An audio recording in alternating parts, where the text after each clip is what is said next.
ସମସ୍ତଙ୍କୁ Radhe Radhe. ଇଡିଏନ୍ take YouTube ଚ୍ୟାନେଲରେ ତୁମ ସମସ୍ତଙ୍କୁ ପୁଣି ଥରେ ସ୍ୱାଗତ। ଆଜିର ଭିଡ଼ିଓ ଟପିକରେ ଆମେ +2 ର ହୋମ୍ ସାଇନ୍ସ ଇଲେକ୍ଟିଭ ସବଜେକ୍ଟରେ ଥିବା ପ୍ରଥମ ପାଠ ବା ୟୁନିଟ୍ 1 ର ଇମ୍ପୋର୍ଟାଣ୍ଟ 3 ମାର୍କ କ୍ୱେଶ୍ଚିନ୍ ଏବଂ ତାର ଆନ୍ସର ଡିସ୍କସନ୍ କରିବା। ତେଣୁକରି ଭିଡ଼ିଓଟିକୁ ପ୍ରଥମରୁ ଶେଷ ପର୍ଯ୍ୟନ୍ତ ପ୍ଲିଜ୍ ଦୟାକରି ଦେଖ। ଭିଡ଼ିଓଟିକୁ ଲାଇକ୍ କର। ଚ୍ୟାନେଲରେ ନୂଆ ଆସିଥିଲେ ପ୍ଲିଜ୍ ଚ୍ୟାନେଲକୁ ସବସ୍କ୍ରାଇବ୍ କର। ଏହା ଅନ୍ୟମାନଙ୍କୁ ମଧ୍ୟ ସେୟାର କର। ଯଦି କୌଣସି ଡାଉଟ୍ ଏବଂ ସଜେସନ୍ ଥାଏ କମେଣ୍ଟ କରି ଜଣାଅ।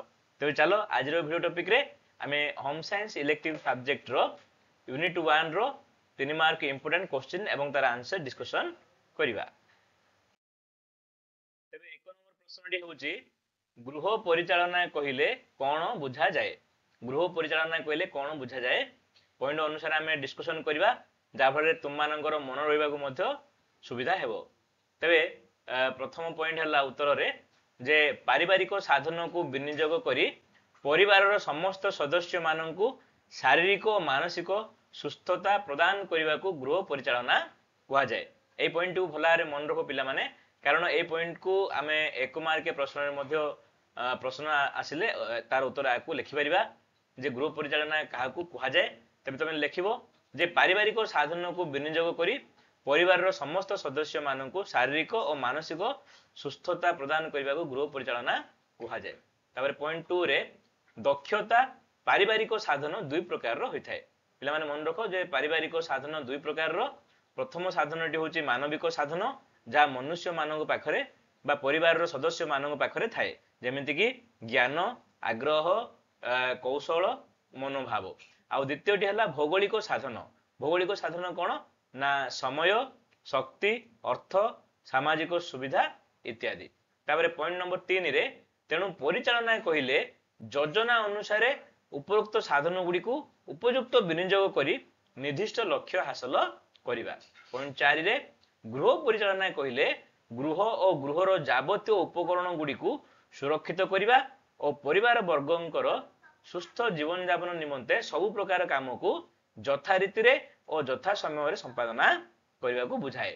ତାପରେ ପଏଣ୍ଟ 5 ରେ ଯେଉଁ ଗୃହରେ ଶାରୀରିକ ସ୍ୱାଚ୍ଛନ୍ଦ୍ୟ, ମାନସିକ ସୁଖ ଶାନ୍ତିର ଆଧାର ହୋଇଥାଏ ସେହି ଗୃହକୁ ସୁପରିଚାଳିତ ଗୃହ ବୋଲି ମଧ୍ୟ କୁହାଯାଇପାରିବ। ତେବେ ଏହିପରି ଭାବରେ ଗୃହ ପରିଚାଳନା କହିଲେ କ'ଣ ବୁଝାଏ, ଏହି ପ୍ରଶ୍ନଟିର ଉତ୍ତରକୁ ଆମେ ଆଲୋଚନା କରିବା ଏବଂ ଉତ୍ତରରେ ଲେଖିପାରିବା। ତାପରେ ଆସିଲା ଆମର ପ୍ରଶ୍ନ ନମ୍ବର 2। ପ୍ରଶ୍ନ ନମ୍ବର 2 ହେଲା ଯେ ଗୋଟିଏ କାର୍ଯ୍ୟକୁ ଆୟତ୍ତ କରିବା କହିଲେ କ'ଣ ବୁଝ? ତେବେ ଏହାର ଉତ୍ତର ହେଲା ପଏଣ୍ଟ 1 ରେ ଗୋଟିଏ କାର୍ଯ୍ୟ କାର୍ଯ୍ୟକାରୀ ହେବା ସମୟରେ କାର୍ଯ୍ୟକୁ ଯତ୍ନର ସହ ତଦାରଖ କରିବାକୁ ଆୟତ୍ତ କରିବା କୁହାଯାଏ। ମନେ ରଖ ପିଲାମାନେ ଯେ ଗୋଟେ କାର୍ଯ୍ୟକୁ କାର୍ଯ୍ୟକାରୀ ହେବା ସମୟରେ ସେଇ କାର୍ଯ୍ୟଟିକୁ ଯତ୍ନର ସହିତ ତଦାରଖ କରିବାକୁ ଆୟତ୍ତ ବୋଲି କୁହାଯାଏ। ପଏଣ୍ଟ 2 ରେ ଆୟତ୍ତ କରିବା ବେଳେ କାର୍ଯ୍ୟଟି କିପରି ଭାବରେ ହେଉଛି, ତାହା ଲକ୍ଷ୍ୟ ଆଡ଼କୁ ଗତି କରୁଛି କି ନାହିଁ ତାହା ଉପରେ ନଜର ରଖିବାକୁ ହୋଇଥାଏ। ପଏଣ୍ଟ 3 ରେ ପରିଚାଳନା ପ୍ରଣାଳୀରେ ଏହି ପର୍ଯ୍ୟାୟଟି ଖୁବ୍ ଗୁରୁତ୍ୱପୂର୍ଣ୍ଣ ଅଟେ, ମ୍ୟାନେଜମେଣ୍ଟ ପ୍ରଣାଳୀରେ। ତାପରେ ରହିଲା ପଏଣ୍ଟ ନମ୍ବର 4, ଆଉ ଏହି ପର୍ଯ୍ୟାୟରେ କାର୍ଯ୍ୟଗୁଡ଼ିକ ଟିକିନିଖି ଭାବରେ ପର୍ଯ୍ୟବେକ୍ଷଣ କରାଯାଏ, ଯାହାଫଳରେ ଆମେ ସେଇ କାମଟିକୁ ଆୟତ୍ତ କରିପାରିବା। ତେବେ ଗୋଟେ କାର୍ଯ୍ୟକୁ ଆୟତ୍ତ କରିବା କହିଲେ କ'ଣ ବୁଝ, ତାର ଉତ୍ତର ଏଗୁଡ଼ିକୁ ପଏଣ୍ଟ ଆମେ ଲେଖିପାରିବା। ତାପରେ ଆସିଲା ପ୍ରଶ୍ନ ନମ୍ବର 3 ରେ ଅବକାଶ ସମୟ କ'ଣ? What is leisure time? ଅବକାଶ ସମୟ କ'ଣ? ତେବେ ଏହାର ଉତ୍ତର ହେଲା ପଏଣ୍ଟ 1 ରେ ଦୈନନ୍ଦିନ କର୍ମମୟ ଜୀବନରୁ ଯେଉଁ ସମୟ ଟିକକ ମନୁଷ୍ୟ ସମସ୍ତ କାର୍ଯ୍ୟ ଓ ଦାୟିତ୍ୱରୁ ମୁକ୍ତ ରହେ ଉକ୍ତ ସମୟକୁ ଅବକାଶ ସମୟ ବୋଲି କୁହାଯାଏ। ମାନେ ସବୁବେଳେ ତ ମନୁଷ୍ୟ କାମ କରିଥାଏ, କିନ୍ତୁ ଏମିତି ଗୋଟେ ସମୟ ତାକୁ ମିଳିବ ଯେତେବେଳେ କି ସବୁ କାର୍ଯ୍ୟରୁ ସେ ନିବୃତ୍ତ ରହିବ, ସବୁ ଦାୟିତ୍ୱରୁ ନିବୃତ୍ତ ରହିବ, ସେଇ ସମୟଟାକୁ ଅବକାଶ ସମୟ ବୋଲି କୁହାଯାଏ। ପଏଣ୍ଟ 2 ରେ ଏହି ସମୟରେ ସେ ଯେଉଁ କାର୍ଯ୍ୟ କରେ କେବଳ ତା ନିଜ ପାଇଁ ହିଁ କରିଥାଏ। ଏହି କାର୍ଯ୍ୟ ତାକୁ ଆରାମ ଓ ପରିତୃପ୍ତି ଦେଇଥାଏ। ଅବକାଶ ସମୟରେ ମନୁଷ୍ୟ ଯେଉଁ କାର୍ଯ୍ୟ କରେ ତାକୁ ତୃପ୍ତି ମିଳିଥାଏ ଏବଂ ଆରାମ ମଧ୍ୟ ଦେଇଥାଏ। ତାପରେ ପଏଣ୍ଟ ନମ୍ବର 3, ଅତିରିକ୍ତ ଅବକାଶ ସମୟରେ ବ୍ୟକ୍ତି ସୃଜନଶୀଳ କ୍ଷମତାର ବିନିଯୋଗ ପୂର୍ବକ କିଛି ନୂତନତା ସୃଷ୍ଟି କରି ସନ୍ତୋଷ ଲାଭ ମଧ୍ୟ କରିଥାଏ। ପଏଣ୍ଟ 4 ରେ ସମୟର ଉପଯୁକ୍ତ ଯୋଜନା ଦ୍ୱାରା ସମସ୍ତ ଗୃହିଣୀ କିଛି ସମୟ ଅବକାଶ ନିମନ୍ତେ ଯାଇଥାନ୍ତି, ଯାହାଫଳରେ ତାଙ୍କର ମାନସିକ ସ୍ୱାସ୍ଥ୍ୟ ଭଲ ରହିଥାଏ ଏବଂ ପରବର୍ତ୍ତୀ କାର୍ଯ୍ୟ କରିବାକୁ ମଧ୍ୟ ଆଗ୍ରହ ପ୍ରକାଶ ହୋଇଥାଏ। ତେବେ ଏହାକୁ ଅବକାଶ ସମୟ ବୋଲି କୁହାଯାଏ। ତାପରେ ଆସିଲା ପ୍ରଶ୍ନ ନମ୍ବର 4 ରେ ଅବକାଶ ସମୟକୁ କିପରି ବିନିଯୋଗ କରାଯାଇ ପାରିବ। ଯେଉଁ ଅବକାଶ ସମୟ ଲିଜର ଟାଇମ ଆମକୁ ମିଳିବ ତାକୁ ଆମେ କେମିତି ବ୍ୟବହାର କରିପାରିବା। ତେବେ ଉତ୍ତର ହେଲା ଯେ ଅବକାଶ ସମୟକୁ ନିମ୍ନଲିଖିତ ମନୋରଞ୍ଜନ କାର୍ଯ୍ୟରେ ଆମେ ବିନିଯୋଗ କରିପାରିବା। ସେଗୁଡ଼ିକ ହେଲା କ'ଣ ନା 1 ସାମାଜିକ ବନ୍ଧୁ ମିଳନ କରିବା, ଗଣସଭାରେ ଆୟୋଜନ କରିବା, ଭୋଜି ଆଦିକୁ ଯିବା। ପଏଣ୍ଟ 2 ରେ ଅନ୍ୟାନ୍ୟ ବ୍ୟକ୍ତିଙ୍କ ସହିତ ଆସୋସିଏସନ କ୍ଲବ ସମାଜ ସେବା କରିବା। ପଏଣ୍ଟ 3 ରେ ଖେଳକୁଦ ମାନେ ବାହାରେ ଖେଳିବା ଯେମିତିକି ବ୍ୟାଡମିଣ୍ଟନ, ଟେନିସ, ଫୁଟବଲ ଏବଂ ଘର ଭିତରେ ଖେଳିବା ତାସ, ଚେସ୍, ସ୍କ୍ରବଲ ଇତ୍ୟାଦି। ତାପରେ ପଏଣ୍ଟ 4 ରେ କଳା ସମ୍ବନ୍ଧୀୟ କିଛି ଆକ୍ଟିଭିଟି କରିବା ଯେମିତିକି ଗୀତ ଗାଇବା, ଚିତ୍ର ଅଙ୍କନ କରିବା, ଥିଏଟର ନାଟକ କରିବା, ସୂଚୀ ଶିଳ୍ପ କରିବା। ତାପରେ 5 ରେ ଯାତ୍ରା ସମ୍ବନ୍ଧୀୟ ମାନେ ବସ ରେ ଯିବା, ଗାଡି ଓ ଟ୍ରେନ ଆଦି ଯାନରେ ବିଭିନ୍ନ ସ୍ଥାନରୁ ଯିବା କିମ୍ବା ଦଳ ହୋଇ ପିକନିକ ଯାହାକୁ କୁହାଯାଏ ପରିଭ୍ରମଣରେ ଯିବା। ତାପରେ 6 ରେ ଘରେ ରେଡିଓ ଶୁଣିବା, ଟିଭି ଦେଖିବା, ଗପ ପଢିବା। ଏଇ ସବୁ କାର୍ଯ୍ୟକୁ ଆମେ ଅବକାଶ ସମୟରେ କରିପାରିବା। ତେବେ ଏଇଭଳି ଭାବରେ ଆମେ ଅବକାଶ ସମୟକୁ ବିନିଯୋଗ କରିଥାଉ। ପ୍ରଶ୍ନ ନମ୍ବର 5 ରେ ସଂଗଠନ କରିବା କହିଲେ କ'ଣ ବୁଝ। ସଂଗଠନ କରିବା କହିଲେ କ'ଣ ବୁଝ। ତେବେ ଉତ୍ତର ହେଲା ପଏଣ୍ଟ 1 ସଂଗଠନ କରିବା କହିଲେ ପରିବାରର ସଦସ୍ୟ ମାନଙ୍କର ଦକ୍ଷତା ଅନୁଯାୟୀ ସେମାନଙ୍କ ମଧ୍ୟରେ ଦାୟିତ୍ୱ ବଣ୍ଟନ କରିବା। ପରିବାରରେ ଯେଉଁ ସଦସ୍ୟ ମାନେ ଅଛନ୍ତି ଯେଉଁ ସଦସ୍ୟ ଯେଉଁ କାମ କରିବାକୁ ଆଗୁଆ ଥିବ ତାକୁ ସେଇ କାମ ଦେବା, ସେଇ ଦାୟିତ୍ୱ ବଣ୍ଟନ କରିବା, ତାକୁ ହିଁ ସଂଗଠନ କୁହାଯାଏ। ପଏଣ୍ଟ 2 ରେ ଗୃହର ସଦସ୍ୟ ମାନଙ୍କର ସମନ୍ୱିତ ଚେଷ୍ଟାକୁ ନିର୍ଦ୍ଦିଷ୍ଟ ଦିଗରେ ପରିଚାଳିତ କରିବା ହେଲା ସଂଗଠନ ସାଧନର ଏକତ୍ରୀକରଣକୁ ମଧ୍ୟ ସଂଗଠନ କୁହାଯାଏ। ପଏଣ୍ଟ 3 ରେ ସଂଗଠନ ଏକ ପ୍ରଣାଳୀ ଯାହା ଦ୍ୱାରା କାର୍ଯ୍ୟ, ବ୍ୟକ୍ତି ଓ ସାଧନ ଗୁଡ଼ିକ ଭିତରେ ସମ୍ପର୍କ ସ୍ଥାପନ କରି ଦାୟିତ୍ୱ ସମ୍ପାଦନା କରାଯାଇଥାଏ। ପଏଣ୍ଟ 4 ରେ ତେଣୁ ଗୃହର ଲକ୍ଷ୍ୟ ହାସଲ ପାଇଁ ପରିବାରର ସଦସ୍ୟ ମାନଙ୍କ ମଧ୍ୟରେ ଉତ୍ତମ ବୁଝାମଣା ଓ କାର୍ଯ୍ୟ ମଧ୍ୟରେ ସୁସମ୍ପର୍କ ରହିବା ଉଚିତ, ଯାହା ଫଳରେ ଯେଉଁ ବ୍ୟକ୍ତିକୁ ଯେଉଁ ଦାୟିତ୍ୱ ଦିଆଯାଇଥିବ ସେଇ ତାର ଦକ୍ଷତା ବା ସ୍କିଲ ଅନୁସାରେ ତାକୁ ଭଲ ଭାବରେ ସମ୍ପାଦନ କରିପାରିବ ଏବଂ ଘରର କାର୍ଯ୍ୟଟା ମଧ୍ୟ ହାସଲ ହୋଇପାରିବ। ତେବେ ଏହାକୁ ସଂଗଠନ ବୋଲି କୁହାଯାଏ। ତାପରେ ଆସିଲା ପ୍ରଶ୍ନ ନମ୍ବର 6 ରେ ଦକ୍ଷତା ଓ କୌଶଳ କିପରି ଗୃହ ପରିଚାଳନାରେ ସାହାଯ୍ୟ କରେ ଲେଖ। ପ୍ରଶ୍ନଟି ପୁଣି ଥରେ ପିଲାମାନେ ଦକ୍ଷତା ଓ କୌଶଳ କିପରି ଗୃହ ପରିଚାଳନାରେ ସାହାଯ୍ୟ କରେ ଲେଖ। ତେବେ ଏହାର ଉତ୍ତର ହେଲା ଯେ ଗୃହ ପରିଚାଳନା ପାଇଁ ବିଭିନ୍ନ ପ୍ରକାର ସାଧନର ଆବଶ୍ୟକତା ପଡ଼ିଥାଏ। ସେଥିମଧ୍ୟରୁ ଦକ୍ଷତା ଓ କୌଶଳ ଏକ ପ୍ରକାର ମାନବିକ ସାଧନ ଯାହା ଗୃହ ପରିଚାଳନା କାର୍ଯ୍ୟରେ ସହଜ ଓ ସୁନ୍ଦର ହୋଇଥାଏ। ଦକ୍ଷତା ଓ କୌଶଳ କେବଳ ମନୁଷ୍ୟ ବା ମାନବ ଥାଏ, ତେଣୁକରି ଏଟାକୁ ମାନବୀୟ ସାଧନ ବୋଲି କୁହାଯାଏ। ପଏଣ୍ଟ 2 ରେ ଗୋଟିଏ ଗୃହରେ ବିଭିନ୍ନ ସଦସ୍ୟ ମାନଙ୍କର ବିଭିନ୍ନ ଦିଗରେ ଦକ୍ଷତା ଥାଏ ଯେମିତି ରାନ୍ଧିବା, ବୁଣାବୁଣି କରିବା, ସିଲେଇ କରିବା, ପାଣି କଳ ସଜାଡ଼ିବା, ବଢେଇ କାମ କରିବା, ଚିତ୍ର ଆଙ୍କିବା, ଏସବୁ ଦକ୍ଷତା ଗୁଡ଼ିକ ପରିବାର ସଦସ୍ୟ ମାନଙ୍କ ପାଖରେ ଥାଏ। ପଏଣ୍ଟ 3 ରେ ଯେପରି ଗୃହର ଝିଅ ପିଲାମାନେ ସିଲେଇ ଶିଖିଥାନ୍ତି ଯାହାଫଳରେ ଗୃହର ସଦସ୍ୟ ମାନଙ୍କର ବସ୍ତ୍ର, ପରଦା ଇତ୍ୟାଦି ସିଲେଇ କରିଥାନ୍ତି। ତାପରେ ପଏଣ୍ଟ 4 ରେ ସ୍ତ୍ରୀ ଲୋକମାନେ ନୂଆ ପ୍ରକାର ରାନ୍ଧିବା ଦ୍ୱାରା ଗୃହର ସଦସ୍ୟ ମାନେ ଖାଦ୍ୟ ଗ୍ରହଣ କରି ସନ୍ତୋଷ ଲାଭ କରନ୍ତି ନୂଆ ନୂଆ ଖାଦ୍ୟ ରାନ୍ଧିବା ଦ୍ୱାରା। ତାପରେ ଖାଦ୍ୟ ସଂରକ୍ଷଣ ପଦ୍ଧତିକୁ କୁଶଳତା ପୂର୍ବକ ଅବଗତ ହୋଇ ଖାଦ୍ୟର ଗୁଣାତ୍ମକ ମାନ ମଧ୍ୟ ବୃଦ୍ଧି କରାଯାଇଥାଏ। ତାପରେ ପଏଣ୍ଟ 5 ରେ ଗୃହକର୍ତ୍ତା ଓ ଅନ୍ୟ ସଦସ୍ୟ ମାନେ ନିଜର ଦକ୍ଷତା ଦ୍ୱାରା ପାଣି କଳ ସଜାଡ଼ିବା ଓ ଅନ୍ୟାନ୍ୟ କାର୍ଯ୍ୟ ସମ୍ପାଦନା କରି ଗୃହ ପରିଚାଳନା କାର୍ଯ୍ୟକୁ ସହଜ କରିଥାନ୍ତି। ଗୃହର ଆର୍ଥିକ ଅପଚୟକୁ ମଧ୍ୟ କିଛି ପରିମାଣରେ ବଞ୍ଚାଇଥାନ୍ତି।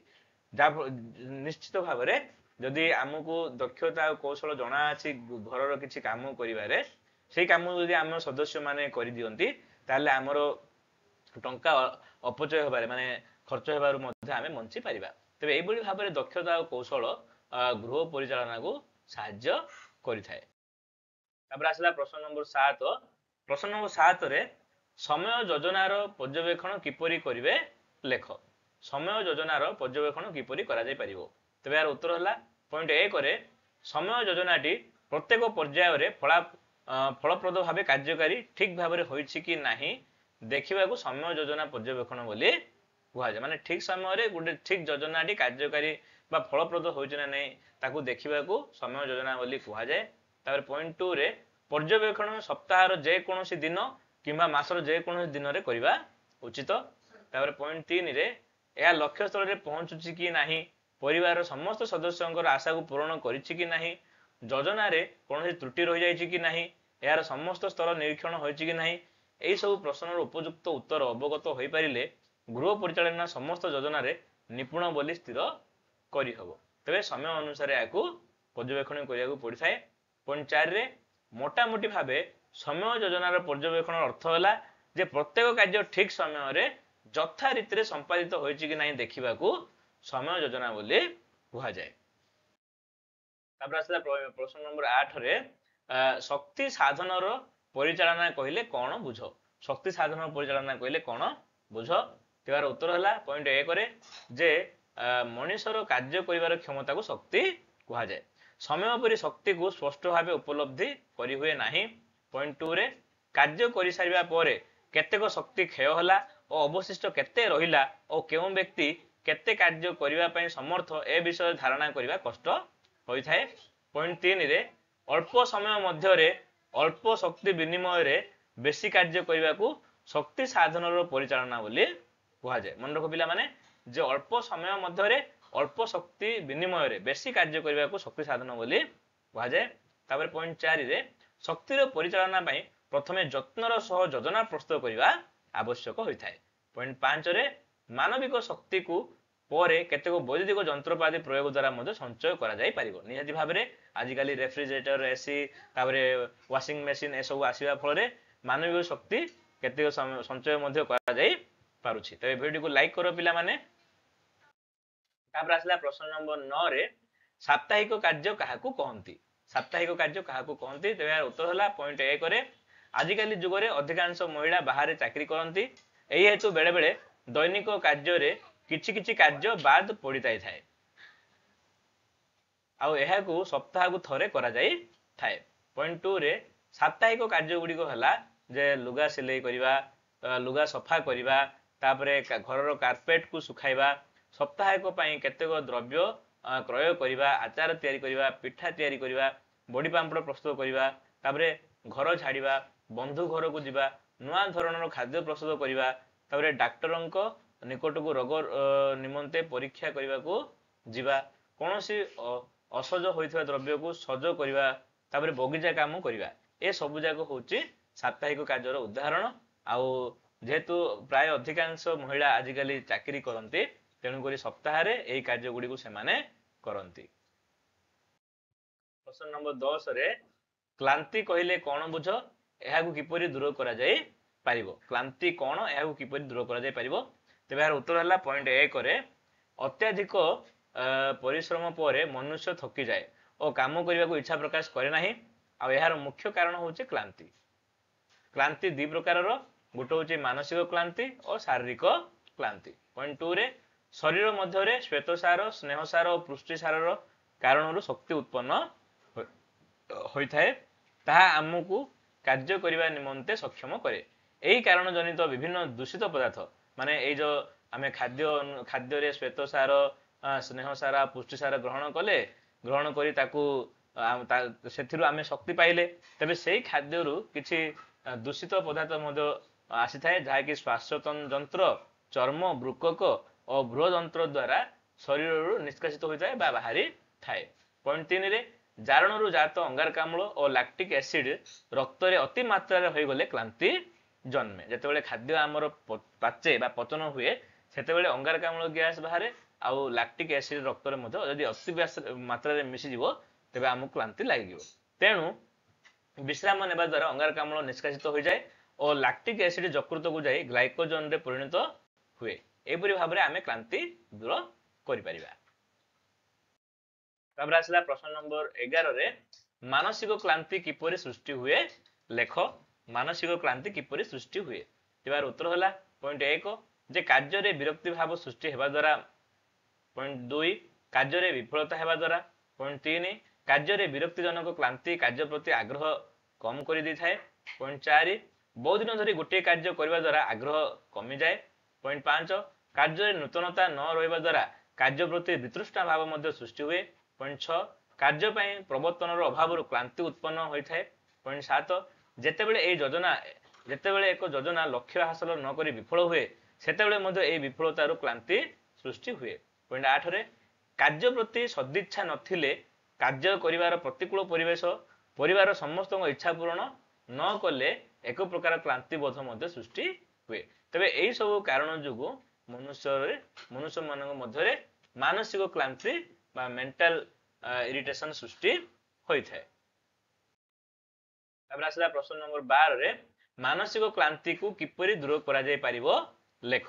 ତେବେ ଉତ୍ତର ହେଲା ପଏଣ୍ଟ 1 ଯେ ପ୍ରବର୍ତ୍ତନ ଦ୍ୱାରା କାର୍ଯ୍ୟ ପ୍ରତି ଆଗ୍ରହ ସୃଷ୍ଟି କରାଇଲେ ମାନସିକ କ୍ଳାନ୍ତି ଦୂର ହୋଇଥାଏ। କିଛି ଆମେ ତାକୁ ପ୍ରବର୍ତ୍ତେଇବା, କିଛି ସୂଚନା ଦେବା, ଭଲ ଭଲ ମୋଟିଭେସନ ଦେବା, ଯାହା ଫଳରେ ତାର କାର୍ଯ୍ୟ ପ୍ରତି ଆଗ୍ରହ ସୃଷ୍ଟି ହେବ ଏବଂ ମାନସିକ କ୍ଳାନ୍ତି ଦୂର ହେବ। ତାପରେ ପଏଣ୍ଟ 2 ରେ କାର୍ଯ୍ୟରେ ନିର୍ଦ୍ଦିଷ୍ଟ ଲକ୍ଷ୍ୟ ଧାର୍ଯ୍ୟ ଦ୍ୱାରା କ୍ଳାନ୍ତି ମଧ୍ୟ ଦୂର କରାଯାଇପାରେ, ଯେ ଏଇ କାର୍ଯ୍ୟଟି କଲେ ଆମକୁ ଏଇ ଲକ୍ଷ୍ୟ ମିଳିବ, এই ଯଦି ଆମେ ଧାର୍ଯ୍ୟ କରିବା ଟାର୍ଗେଟ ଧାର୍ଯ୍ୟ କରିବା ତେବେ ମଧ୍ୟ ଆମେ କ୍ଳାନ୍ତି ମିଳିଥାଏ। ତାପରେ କାର୍ଯ୍ୟରୁ କିଛି ସମୟ ଅବସର ପାଇବା ପରେ ମଧ୍ୟ କ୍ଳାନ୍ତି ଦୂର ହୁଏ ରେଷ୍ଟ ନେଲେ। ତାପରେ ପଏଣ୍ଟ 4 ରେ ଦୈନନ୍ଦିନ କାର୍ଯ୍ୟ ନିର୍ଘଣ୍ଟର ପ୍ରବର୍ତ୍ତନ ଦ୍ୱାରା ମାନସିକ କ୍ଳାନ୍ତି ମଧ୍ୟ ଦୂର କରାଯାଇଥାଏ। ଦୈନିକ କେତେ ସମୟ ଆମେ କାର୍ଯ୍ୟ କରିବା ଆଉ କେତେ ସମୟ ଆମେ ରେଷ୍ଟ ନେବା, ଯଦି ଆମେ ନିର୍ଘଣ୍ଟ ବା ଟାଇମ ଟେବୁଲ କରିଦେବା ତାହେଲେ ଆମର ମାନସିକ କ୍ଳାନ୍ତି ମଧ୍ୟ ଦୂର ହେବ। ତାପରେ ପଏଣ୍ଟ 5 ରେ ଅବକାଶ ସମୟକୁ ବଢାଇ ବିଶ୍ରାମ ନେବା ଦ୍ୱାରା ମଧ୍ୟ କ୍ଳାନ୍ତି ଦୂର ହୁଏ। ତେବେ ଏଇଭଳି ଭାବରେ ଆମର ମାନସିକ କ୍ଳାନ୍ତିକୁ ଆମେ ଦୂର କରିପାରିବା। ତାପରେ ଆସିଲା ପ୍ରଶ୍ନ ନମ୍ବର 13 ରେ ଯୋଜନାର ଗୁରୁତ୍ୱ କଣ ବୁଝାଅ। ଯୋଜନା ଆମେ କାହିଁକି କରିବା, ପ୍ଲାନିଂ ତାର ଗୁରୁତ୍ୱ କଣ ବୁଝାଅ। ତେବେ ଉତ୍ତର ହେଲା ପଏଣ୍ଟ 1 ରେ ଯେକୌଣସି କାର୍ଯ୍ୟ କରିବା ପୂର୍ବରୁ ଚିନ୍ତା କରି ସେହି କାମକୁ କାଳ୍ପନିକ ରୂପରେଖ ଦେବାକୁ ଯୋଜନା ବୋଲି କୁହାଯାଏ। ଆମେ ଚିନ୍ତା କରିବା ଯେ କେମିତି କଣ କଲେ କାର୍ଯ୍ୟଟି ହବ, ସେ ଯୋଉ କାଳ୍ପନିକ ଚିନ୍ତା କରିବା ସେଇଟାକୁ ହିଁ ଯୋଜନା ବୋଲି କୁହାଯାଏ। ତାପରେ 2 ରେ ପ୍ରତ୍ୟେକ କାର୍ଯ୍ୟ କରିବା ପୂର୍ବରୁ ଆମକୁ ପ୍ରଥମେ ଯୋଜନା କରିବାକୁ ପଡିଥାଏ। ଆଉ ଯୋଜନା ପରିଚାଳନାର ପଦ୍ଧତିର ପ୍ରଥମ ଗୁରୁତ୍ୱପୂର୍ଣ୍ଣ ପଦକ୍ଷେପ। ମ୍ୟାନେଜମେଣ୍ଟର ଯୋଜନା ହେଉଛି ପ୍ଲାନିଂ ହେଉଛି ପ୍ରଥମ ଆଉ ଗୁରୁତ୍ୱପୂର୍ଣ୍ଣ ପଦକ୍ଷେପ। ତାପରେ ପଏଣ୍ଟ 3 ରେ ଯୋଜନା ନ କରି କାର୍ଯ୍ୟଟି କଲେ ବହୁ ଅସୁବିଧାର ସମ୍ମୁଖୀନ ହେବାକୁ ପଡେ, କାର୍ଯ୍ୟ ବିଫଳ ହେବାର ମଧ୍ୟ ଆଶଙ୍କା ଥାଏ। କାର୍ଯ୍ୟ ଲକ୍ଷ୍ୟସ୍ଥଳରେ ପହଞ୍ଚିବା ପାଇଁ ଯୋଜନା ହିଁ ସାହାଯ୍ୟ କରିଥାଏ। ପଏଣ୍ଟ 4 ରେ ଭବିଷ୍ୟତରେ କେଉଁ କାର୍ଯ୍ୟ କିପରି କରିବାକୁ ହେବ ତାର ପରିକଳ୍ପନା ଯୋଜନା ଦ୍ୱାରା ହିଁ ହେଇଥାଏ। ତେବେ ଏଭଳି ଭାବରେ ଯୋଜନାର ଆବଶ୍ୟକତା ବା ଗୁରୁତ୍ୱ ରହିଛି। ତାପରେ ଆସିଲା ପ୍ରଶ୍ନ ନମ୍ବର 14 ରେ ଯୋଜନା କେତେ ପ୍ରକାରର ଓ କଣ କଣ। ଯୋଜନା କେତେ ପ୍ରକାରର ଓ କଣ କଣ। ତେବେ ଉତ୍ତର ହେଲା ପଏଣ୍ଟ 1 ଯେକୌଣସି କାର୍ଯ୍ୟ କରିବା ପୂର୍ବରୁ ଚିନ୍ତା କରି ସେହି କାମକୁ କାଳ୍ପନିକ ରୂପରେଖ ଦେବାକୁ ଯୋଜନା କୁହାଯାଏ। ଆମେ ପୂର୍ବରୁ ଆଲୋଚନା କଲେ। ଆଉ ଯୋଜନା ହେଉଛି ଦୁଇ ପ୍ରକାରର, ଯଥା ଦୀର୍ଘମିଆଦୀ ଯୋଜନା ଓ ସ୍ୱଳ୍ପ ମିଆଦୀ ଯୋଜନା। ପଏଣ୍ଟ 3 ଯେଉଁ କାର୍ଯ୍ୟର ଲକ୍ଷ୍ୟ ବହୁ ବର୍ଷ ପରେ ପୂରଣ ହୁଏ ସେହି କାର୍ଯ୍ୟ ପାଇଁ ଯେଉଁ ଯୋଜନା ପ୍ରସ୍ତୁତ କରାଯାଏ ତାହାକୁ ଦୀର୍ଘମିଆଦୀ ଯୋଜନା ବୋଲି କୁହାଯାଏ। ତାପରେ ପଏଣ୍ଟ 4 ରେ ଅଳ୍ପ ଦିନ ଭିତରେ ଲକ୍ଷ୍ୟ ପୂରଣ ହେଉଥିବା କାର୍ଯ୍ୟ ପାଇଁ ଯେଉଁ ଯୋଜନା ପ୍ରସ୍ତୁତ କରାଯାଏ ତାହାକୁ ସ୍ୱଳ୍ପ ମିଆଦୀ ଯୋଜନା ବୋଲି କହନ୍ତି। ପଏଣ୍ଟ 5 ରେ ଯୋଜନା ଗୁଡ଼ିକ ଆବଶ୍ୟକ ଅନୁଯାୟୀ ନମନୀୟ ହେବା ଉଚିତ, ମାନେ ପରିବର୍ତ୍ତନଶୀଳ ହେବା ଉଚିତ। ତେବେ ଯୋଜନା ହେଉଛି ଦୁଇ ପ୍ରକାର, ଗୋଟେ ହେଉଛି ଦୀର୍ଘମିଆଦୀ ଯୋଜନା ଆଉ ଗୋଟେ ହେଉଛି ସ୍ୱଳ୍ପ ମିଆଦୀ ଯୋଜନା। ଦୀର୍ଘମିଆଦୀ ଯୋଜନା କଣ ନା ବହୁ ବର୍ଷ ପର୍ଯ୍ୟନ୍ତ ଯଦି ଲକ୍ଷ୍ୟ ପୂରଣ କରିବା ପାଇଁ ସେ କାର୍ଯ୍ୟଟି କରାଯାଏ ଯୋଜନା କରାଯାଏ ତାକୁ ଦୀର୍ଘମିଆଦୀ ଯୋଜନା କୁହାଯାଏ। ଆଉ ଅଳ୍ପ ଦିନ ଭିତରେ ଯେଉଁ ଲକ୍ଷ୍ୟ ପୂରଣ କରିବା ପାଇଁ କାର୍ଯ୍ୟଟି କରାଯାଏ ତାକୁ ବା ସେଇ ଯୋଜନାଟିକୁ ସ୍ୱଳ୍ପ ମିଆଦୀ ଯୋଜନା ବୋଲି କୁହାଯାଏ। ତାପରେ ଆସିଲା ପ୍ରଶ୍ନ ନମ୍ବର 15 ରେ ପ୍ରାଥମିକ ଚିକିତ୍ସା କହିଲେ କଣ ବୁଝ। ପ୍ରାଥମିକ ଚିକିତ୍ସା କହିଲେ କଣ ବୁଝ। ତେବେ ଏହାର ଉତ୍ତର ହେଲା ପଏଣ୍ଟ 1 କୌଣସି ବ୍ୟକ୍ତି ହଠାତ୍ କୌଣସି କାରଣରୁ ଆଘାତ ପ୍ରାପ୍ତ ହେଲେ କିମ୍ବା ରୋଗଗ୍ରସ୍ତ ହେଲେ ଡାକ୍ତରଙ୍କ ପାଖରେ ପହଞ୍ଚିବା ପୂର୍ବରୁ ଯେଉଁ ଅସ୍ଥାୟୀ ଓ ଆଶୁ ଚିକିତ୍ସା କରାଯାଇଥାଏ ତାହାକୁ ପ୍ରାଥମିକ ଚିକିତ୍ସା କୁହାଯାଏ। ଆଉ ପ୍ରାଥମିକ ଚିକିତ୍ସା କରିବାର ପ୍ରଧାନ ଉଦ୍ଦେଶ୍ୟ ହେଲା 1 ଯେ ମନୁଷ୍ୟର ଜୀବନ ରକ୍ଷା କରିବା ସଙ୍ଗେ ସଙ୍ଗେ ଅଧିକ ଖରାପ ହେବାକୁ ନ ଦେବା। ପଏଣ୍ଟ 2 ଆହତ କ୍ଷତିଗ୍ରସ୍ତ ବ୍ୟକ୍ତିଙ୍କୁ ଯେତେ ଦୂର ସମ୍ଭବ ଆରାମ ଦେବା ଏବଂ ଡାକ୍ତରଙ୍କ ଚିକିତ୍ସା ଯେତେ ଶୀଘ୍ର ସମ୍ଭବ ପ୍ରାପ୍ତ କରାଇବା। ତେବେ ଏହାକୁ ପ୍ରାଥମିକ ଚିକିତ୍ସା ବୋଲି କୁହାଯାଏ। ତାପରେ ପ୍ରଶ୍ନ ନମ୍ବର 16 ରେ ପ୍ରାଥମିକ ଚିକିତ୍ସା ବ୍ୟକ୍ତିଙ୍କ କେଉଁ ଗୁଣ ରହିବା ଉଚିତ, ମାନେ ଯେଉଁ ବ୍ୟକ୍ତି ପ୍ରାଥମିକ ଚିକିତ୍ସା କରିବ সেই ବ୍ୟକ୍ତିର କେଉଁ କେଉଁ ଗୁଣ ରହିବା ଉଚିତ ଅଟେ। ତେବେ ଏହାର ଉତ୍ତର ହେଲା ଯେ ପ୍ରାଥମିକ ଚିକିତ୍ସା କରୁଥିବା ଚିକିତ୍ସାକାରୀଙ୍କର ନିମ୍ନଲିଖିତ ଗୁଣ ରହିବା ଉଚିତ। 1 ରେ ସେ ସମସ୍ତ ପରିସ୍ଥିତିକୁ ଠିକ ଭାବରେ ଲକ୍ଷ୍ୟ କରିପାରୁଥିବ। 2 ରେ से जे कोनोसी पदक्षेप मध्य नै पारुथबो जे प्राथमिक चिकित्सा करिवो तार गुण गुडी को आमे आलोचना करछे 3 रे से केबे भयाळु होई नथिबो 4 घटना स्थल रे एकत्रित होथुवा व्यक्ति माननकु से नियंत्रित करी सेमानक ठार उपयुक्त सहाय्य मध्य नै पारुथबो तापरे 5 रे तांकर निज ऊपर आत्मविश्वास थिबो ओ केउठारे आघात लागिछि ता से शीघ्र ठहराउ पारुथिबा चिन्हट करि पारुथिबे 6 रे से भय प्राप्त क्षतिग्रस्त व्यक्ति और ताहांको आत्मीय माननकु आश्वासना देई पारु थिबे तबे एई सब गुण थिले जने व्यक्ति प्राथमिक चिकित्सा करि परिबो ता सहित प्राथमिक चिकित्सा पय मध्ये ट्रेनिंग नेबाकू पड़ी थाए हमर जूनियर रेड क्रॉस अछि जूनियर रेड क्रॉस ट्रेनिंग बा जूनियर रेड क्रॉस जो माने मिशनती से माननकु एई प्राथमिक चिकित्सा दिया जाय थाए तो सहित न्याय किभଳି लिभा जीवो ता मध्ये चिकित्सा दिया जाय थाए ता मध्ये ट्रेनिंग दिया जाय थाए तबे समस्त को धन्यवाद ये थिला 16 टी 3 मार्क इंपोर्टेंट क्वेश्चन एवं answer home science elective subject रो यूनिट 1 पाठर आशा करे एई प्रश्न एवं तार उत्तर सब तुमरो परीक्षा उपयोगी होई परिबो wish you all the best thank you to all